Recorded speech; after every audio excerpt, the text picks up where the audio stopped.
For many Bond fans and film historians, Goldfinger is the 007 movie that had it all. A high-octane cocktail of action, lust, greed, and one of the world's greatest villains. Do you expect me to talk? No, Mr. Bond, I expect you to die.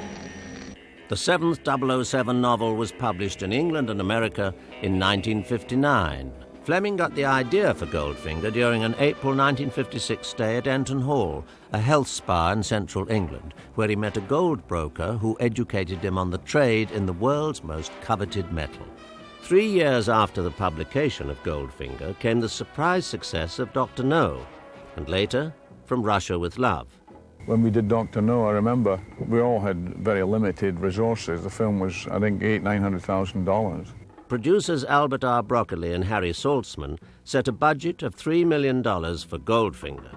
To bring Bond number 3 in on time, the producers selected a seasoned pro, Guy Hamilton. Guy was always going to be a director of Bond sooner or later. Then Guy came in and did that one. Some people think that's the best of all the Bonds. Hamilton had something else, a relationship with the film's star, Sean Connery. I'd known Sean long before he made Bonds. We had a little club called the Buxton that we used to meet each other. Goldfinger was a bit of a challenge because I began to sense that Bond was becoming a Superman and using the things that worked so wonderfully well in the 2 previous films. It was then not too difficult to have a target and know what we were trying to do. Once again at the typewriter was Dr. No and From Russia with Love screenwriter Richard Maybaum, collaborating with Oscar-winning British screenwriter Paul Dane. In Goldfinger, we decided to have a little mini-adventure at the start of it, which had nothing to do then with the story that followed. It seemed to me that if we could do the pre-credit sequence, which is a wonderful piece of nonsense, I mean, where you can go swimming with a seagull on top of your head and you can unzip your suit and have a white tuxedo underneath. If that makes you laugh, let's all now, after the credit titles, go for a great big ride and have fun. The guy that was originally cast to do it in his spare time was a cat burglar, so which was all right, but unfortunately he was caught in the act the day before he had to shoot the scene. I got the part merely on the fact that I had, according to the makeup guy, high cheekbones, and I could be made up to look like a Mexican more than anybody else. They said, right, well, you're doing the fight. And I said, oh, what fight?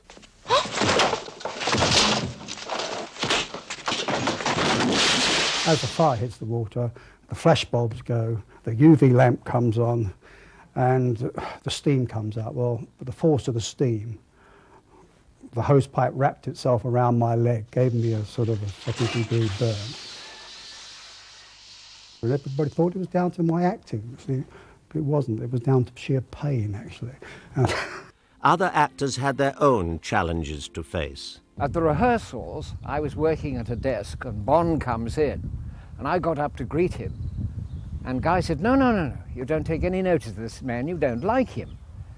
And I thought, well, but this is Bond, this is James Bond, and I'm just an ordinary civil servant. I must admire him like everybody else does. And he says, no, of course you don't. He doesn't treat your gadgets with any respect at all. Morning, Q. Morning, 007. This way, please. We're out busy this morning. But there is one gadget the whole world comes to respect. I was a sports car freak in those days, so I got rid of a lot of my inhibitions when it came to redesigning the Aston Martin. When we came to do Goldfinger, there was a debate on what car to use, whether it should be the Bentley. Where's my Bentley? Oh, it's had its day, I'm afraid. But it's never let me down. M's orders, 007.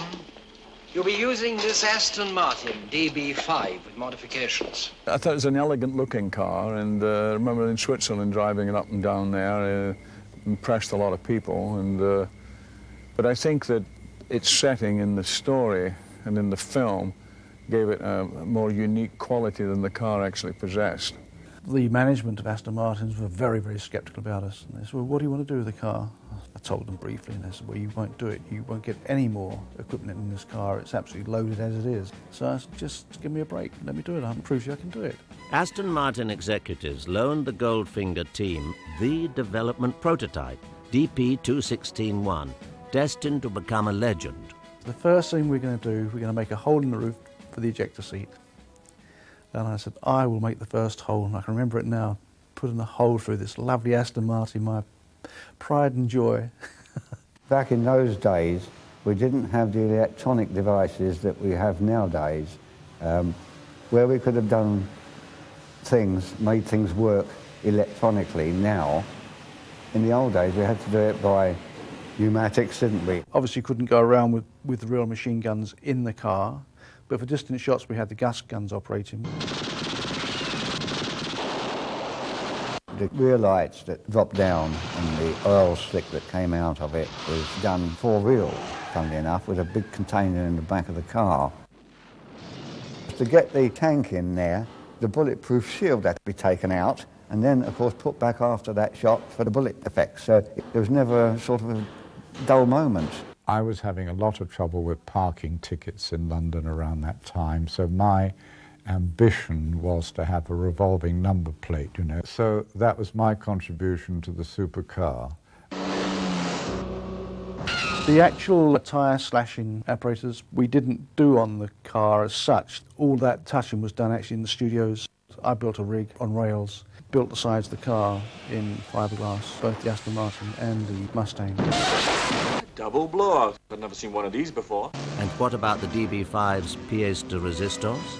I went home and I got a telephone call saying, would I go back to the studios next day? And I thought, oh, good, I got an extra bit in the film. And when I got there, they gave me this bit about the ejector seat. If you take the top off, you'll find a little red button.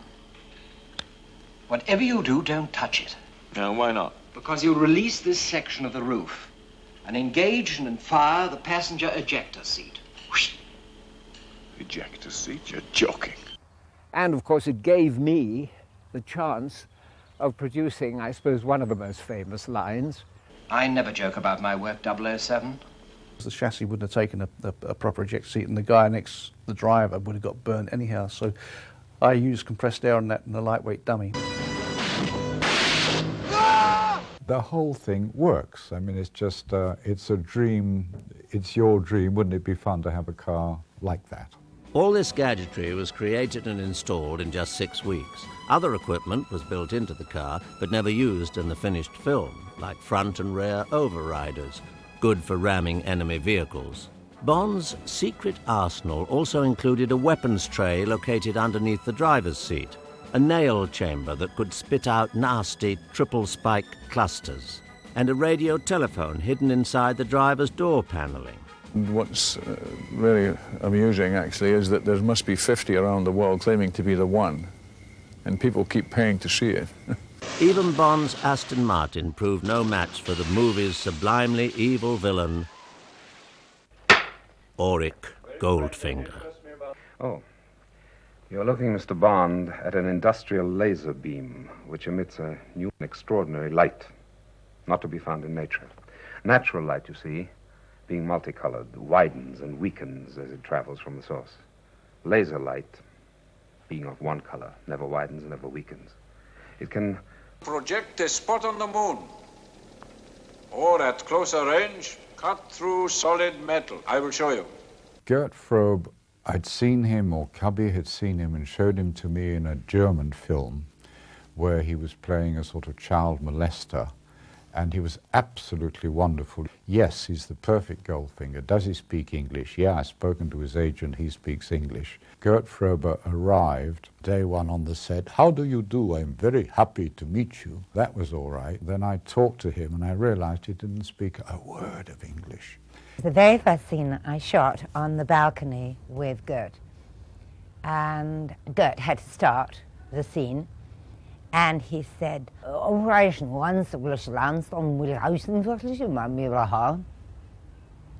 I thought, oh my God, what was that? But his mouth stopped. So I thought, well, okay, I'll say my line. I always remember Gert Frobe, who was a dear sweet man. You know nothing, Mr. Bond. You know nothing. Cubby and Harry, when they saw the first rushes, went bananas. They said, you can't, you can't understand a thing. I said, don't worry, because we're now going to dub him later. Hamilton instructed Frobe to speak quickly, which aided actor Michael Collins, who provided the voice for Auric Goldfinger. How do you do? How do you do? Guy knew exactly what he wanted and how he wanted it. He's one of those kind of people. Very, very contained director. Very, very cool. He's very much get in there and do it or else. Hamilton definitely wanted Honor Blackman for the female lead, Pussy Galore. There was hardly anybody else about that was as right for it as me, because at that point I was having a huge success in the Avengers, and I was coming to the end of my 2-year stint. So since the character demanded a knowledge of judo, and I was a hot property at that point, it seemed dead right that I should play it. And there was no question of chemistry between Goldfinger's two stars.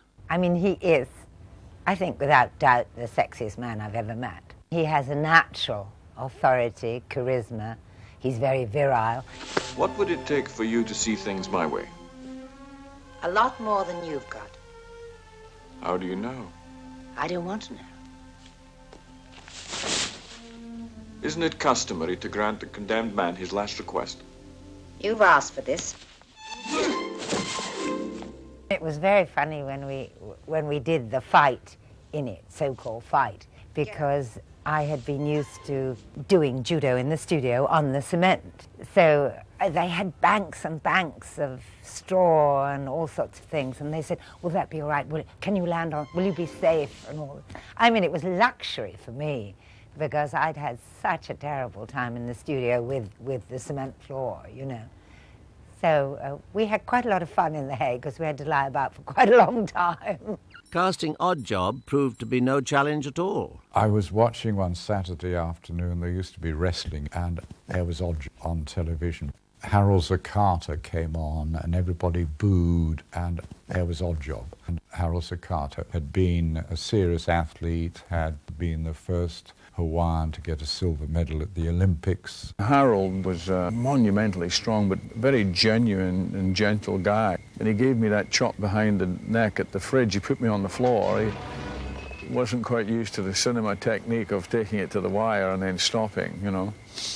And some days I think I still have it from then. He was a joy to work with, and a very brave man, because in Fort Knox, when those fireworks go off at the end, he got badly burnt, and he was hanging on there, and I didn't say cut because all the sparks were flying everywhere, and it looked good to me. So finally, Harold thing, and then he'd really burnt his hands, but Guy, you didn't say cut, so I just hung on in there.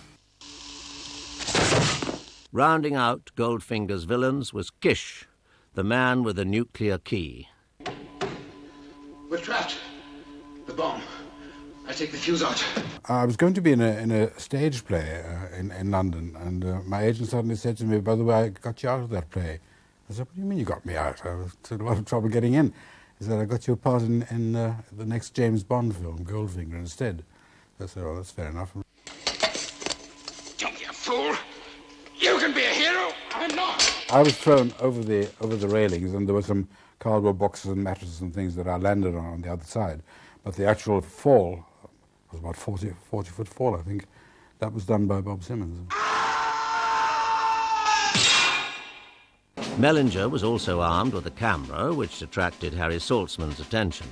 I was filming, which I shouldn't have done, I suppose.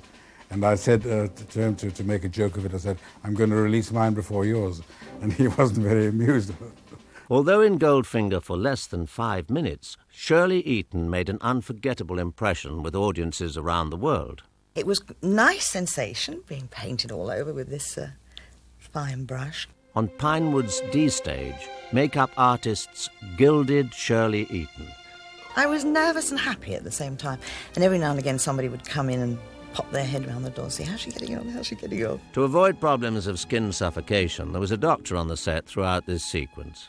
Guy Hamilton was extremely kind, and we got the shots done during one morning, which was really quite fast. This is my bank. The gold depository at Fort Knox, gentlemen. Mr. Big, somebody who wants all the gold in the world and is prepared to get some gangsters and gas everybody. I mean, if you believe that, monkeys can fly. So you've got to take it with a wonderful pinch of salt. The star of Goldfinger in terms of settings was supposed to be Fort Knox. We had a friend of Cubby Broccoli, who was called Colonel Rouchon, who had a great influence with the American authorities. So I was whisked off to Kentucky and was allowed to fly over Fort Knox and to look at it from the outside, but I wasn't allowed to go anywhere really near it because it was so protected, and there were sort of loudspeakers all over the place saying, you are now trespassing, don't approach any, and there were also people with machine guns. At that time it was discussed that perhaps Fort Knox would be in Portugal, but we eventually put it on the back lot at Pinewood. Suddenly bulldozers started to appear, they started bulldozing roads, laying concrete, and I thought, oh my God. Originally, the final battle was to take place at the gates of the gold depository, but Cubby Broccoli insisted that the villain enter the world's most secure building. Richard Maybaum and Ken Adam agreed. Others argued that no one knew what the inside of Fort Knox looked like. I suppose that it's their underground vaults, and it's just bars of gold that go on trolleys, or rather like the Bank of England. Peter Lamont's realistic blueprints were not enough for Broccoli. He declared, I want to see a cathedral of gold. And from there, Ken, designed his huge set with the elevator that covered a stage, and we made these huge heaps of gold. And interestingly enough, we did get a letter from the controller or whatever she was, the lady who ran Fort Knox, and complimenting our art director on his imagination, because very few people have ever seen the interior of Fort Knox. Ken Adams's vision didn't stop at recreating Fort Knox. Another rich cinematic highlight is Goldfinger's rumpus room, where he entertains business associates. They closed up the fireplace. The Laser Room, the site of the most famous near-castration in screen history. Built on Pinewood's E stage, Sean Connery spent a very uncomfortable 3 days here in March 1964. Well, it didn't surprise me because he took quite a pleasure in finding ways to make it difficult for me. They brought a real laser in, which looked great, a very pencil-thin line. As soon as you turn all the studio lights on, it disappeared. So suddenly we're faced with John Steers made up this fake one, and we optically put the stuff on afterwards. We had to pre-cut the area which was going to melt, then very carefully fill the whole lot in with solder, and then, of course, make the top finish again to look like gold. I was underneath that thing, that table, the gun, which was a acetylene that was cutting the channel. Somebody had to go be under there, of course, in case the confounded thing went wrong at the last minute, and it didn't stop when it should. Good night, Mr. Bond. It came awful close, didn't it? It came awful close. Goldfinger's shoot called for locations in 3 countries. The first scenes actually shot were in Miami at the Fontainebleau Hotel on January the 20th through the 24th, 1964. A pared-down crew shot actor Cease Linder poolside at the hotel. I thought I'd find you in good hands. To shoot coverage of Goldfinger's card scam, Hamilton used Michael Bosson doubling for Gert Frobe and Ignacio Almagro doubling for Connery. The Miami shoot also included the car-crushing sequence.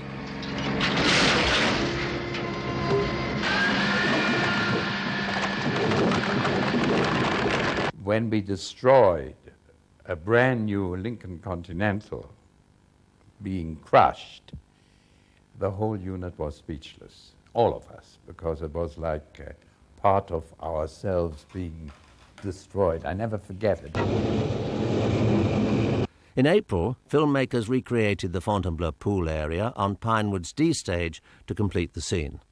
Ian Fleming visited the set during filming of this sequence. Little more than a month before Goldfinger was released and Bond mania kicked into high gear, Bond's creator passed away August the 12th, 1964.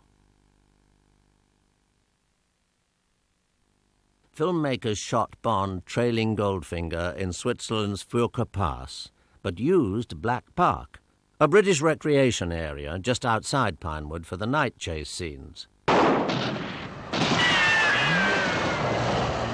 For 9 days in May, the Goldfinger unit took over the world-class Stoke Poges golf course, a normally tranquil set of links located just minutes from Pinewood Studios. Here, Connery's three-decade love affair with the game of golf began. In August, the filmmakers raced to complete a key sequence, the aerial assault on Fort Knox. The Bonds annually seem to open in, I've forgotten, it was September the 15th or something, and whether we were finished or not was immaterial. Time is running very, very short, and 3 of us went over to Kentucky.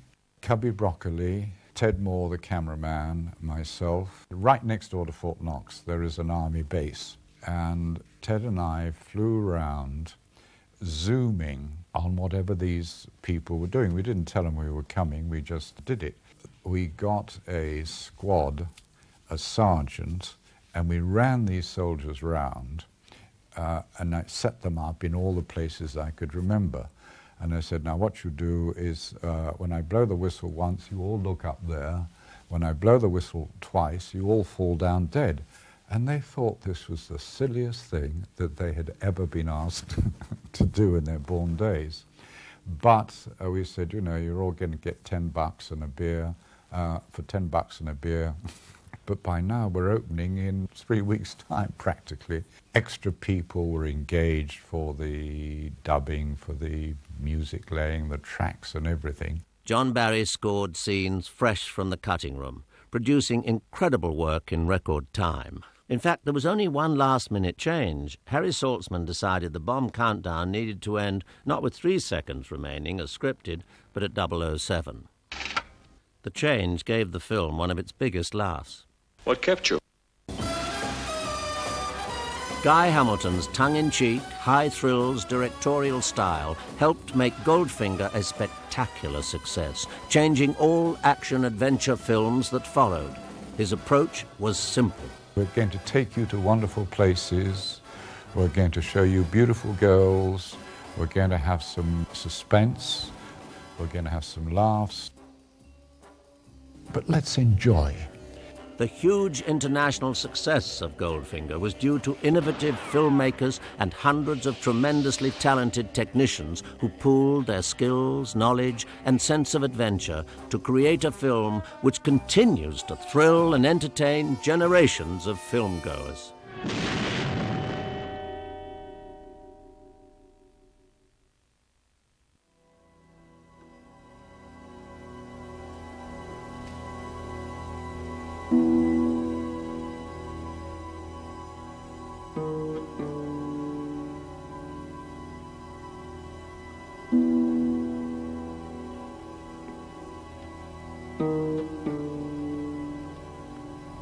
Thank you.